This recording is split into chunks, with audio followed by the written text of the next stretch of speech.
not gonna last. Imagine a world of permanent darkness, where machines control man's destiny. Imagine you were the only one who could stop it. But before you do... When Terminator 3, Rise of the Machines hit theaters in 2003, it carried the heavy burden of following two of the most iconic science fiction films ever made. More than a decade after Terminator 2, Judgment Day redefined visual effects and storytelling.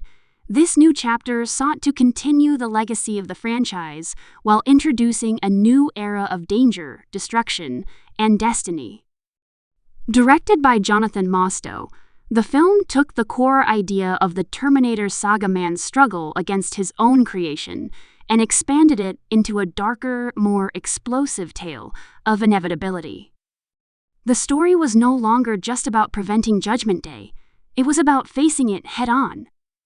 At the heart of the movie, once again, was Arnold Schwarzenegger, returning to his legendary role as the T-800, the unstoppable machine with a mission that blurs the line between cold programming and unexpected humanity. His presence alone reignited the nostalgia and power of the original films. However, this time, the story unfolded in a world that had moved on, a world where John Connor, the once hopeful leader of the human resistance, had vanished off the grid, haunted by his destiny and desperate to live an ordinary life. Played by Stahl, John was no longer the rebellious teen from Judgment Day. He was now a broken man living in the shadows, unsure whether the future his mother fought so hard to prevent had truly been averted. The film introduced a new kind of Terminator, the TX, a machine even deadlier than anything Skynet had created before. Portrayed by Kristanna Loken, the TX was both elegant and lethal, a blend of advanced technology and ruthless precision. Her mission was not just to kill John Connor, but to systematically eliminate all future leaders of the human resistance. Unlike the brute force of the T-800 or the liquid menace of the T-1000, the TX combined both traits: a polymorphic metal endoskeleton with built-in weaponry that made her a walking arsenal. Her arrival signaled that Skynet's influence was far from gone. It was evolving, preparing to strike humanity at its weakest moment. One of the key elements that defined Rise of the Machines was its theme of inevitability. While the previous films carried the message that the future was not set, this installment dared to ask what happens when fate cannot be changed. Despite the sacrifices of Sarah Connor and the events of Judgment Day, the Rise of the Machines still loomed over humanity like a shadow that could not be escaped. John's struggle throughout the film was not just against the machines, but against the crushing realization that destiny might be unchangeable. The apocalypse, it seemed, was never prevented, only delayed.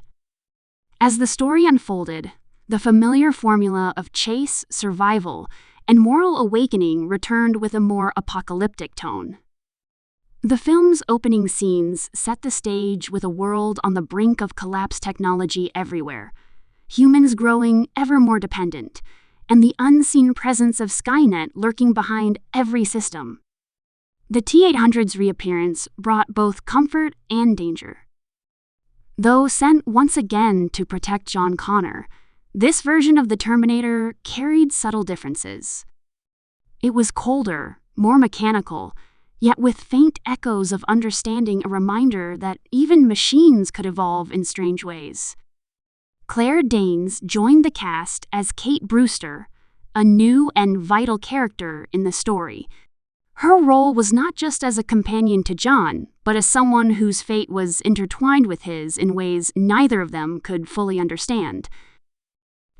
Through her, the film built a bridge between the human and mechanical worlds, showing how deeply technology had embedded itself into every aspect of life. Kate's emotional core added a human layer to the relentless chase, balancing the chaos of explosions and gunfire with moments of quiet reflection about fear, destiny, and survival. Visually, Terminator 3: Rise of the Machines pushed boundaries in its own way. Although it did not aim to revolutionize effects like its predecessor, it embraced a practical, grounded approach to action. Massive car chases, large-scale explosions, and brutal hand-to-hand combat filled the screen with energy and tension. One of the film's standout moments, the crane truck chase through Los Angeles, became a centerpiece of modern action filmmaking, blending practical stunts with digital enhancements to create pure chaos. Every crash, every explosion, every fragment of metal flying across the screen felt real, heavy, and unrelenting. What set this film apart was its tone. It carried the DNA of the previous Terminator films, but infused it with a sense of tragic inevitability. There were glimpses of humor, often delivered through the T-800's deadpan logic, but beneath the surface was a haunting truth: humanity's downfall was not just the result of machines rising, but of humans' own dependence on them. The movie questioned whether Skynet was truly the villain or merely the inevitable result of mankind's obsession with control and convenience. As the narrative progressed, John and Kate found themselves drawn into a desperate race against time. Their mission evolved from mere survival to uncovering the truth about Skynet's activation. The tension built around the ticking clock of global destruction, and with every passing moment, it became clear that Judgment Day was not something that could be stopped, only endured. The film's climax, set in a hardened military facility, drove home this message with chilling precision. What the characters believed was a place to shut Skynet down turned out to be a shelter, a bunker designed to protect the future leaders of the Resistance. It was here that John Connor's true destiny was finally realized. The final moments of Terminator 3 are some of the most haunting in the series.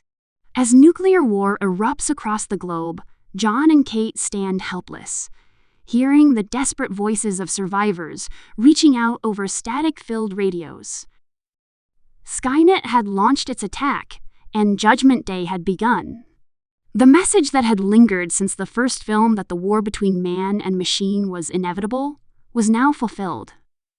It was a grim, bold ending that dared to go where few blockbusters would, accepting the end rather than denying it. From a storytelling perspective, the film carried a different energy from its predecessors.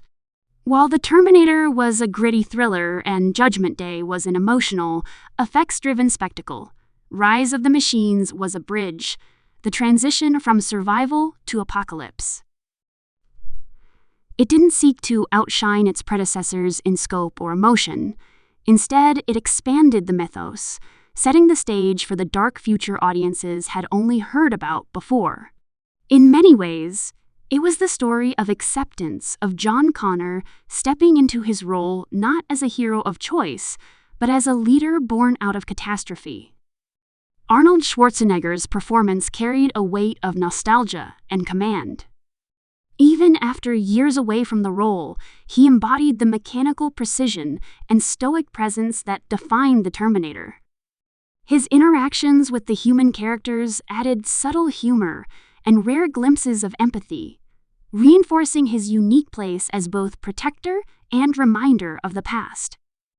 The chemistry between him, Stahl, and Danes gave the movie an emotional grounding amid the chaos of explosions and destruction.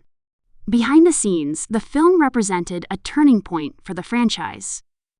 It was the first Terminator movie not directed by James Cameron, marking a new era for the series.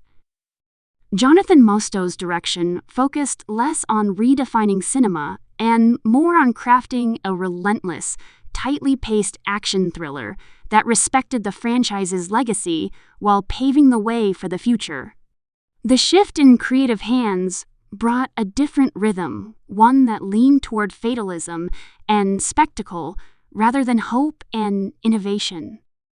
The tone of Rise of the Machines also reflected the early 2000s SA time, when fears of technology, artificial intelligence, and global instability were deeply rooted in public consciousness.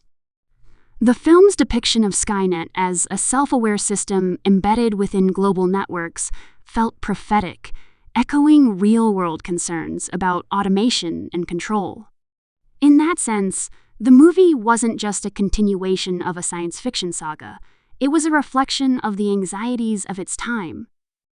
Over the years, Terminator 3 has often been viewed as a bridge between eras, not as revolutionary as the first two films, but crucial in keeping the franchise alive. Its darker tone and shocking ending ensured that the story of John Connor and the war against Skynet would continue. It dared to confront the idea that some futures cannot be avoided, that every attempt to change destiny might only bring it closer. Even decades later, the film remains a fascinating chapter in the Terminator legacy. It captures a moment in time when action cinema was evolving, moving from the practical spectacle of the 90s into the digital age of the 2000s. The mixture of practical stunts and early CGI gave it a unique texture, one that feels both classic and transitional. Its characters, especially John and Kate, carried emotional depth torn between fear and acceptance, while the T-X embodied the sleek, terrifying face of inevitable progress. In the end, Terminator 3, Rise of the Machines stands as a story of fate realized. It reminded audiences that the war was never about stopping Judgment Day, but surviving it. The film closed one chapter of the saga and opened another, setting the stage for the battles yet to come. It was the moment when prophecy became reality, when the future ceased to be a warning and became the present. Through explosions, tragedy, and sacrifice, the movie delivered a chilling truth. Humanity's greatest enemy was never just the machine, but the destiny it created for itself.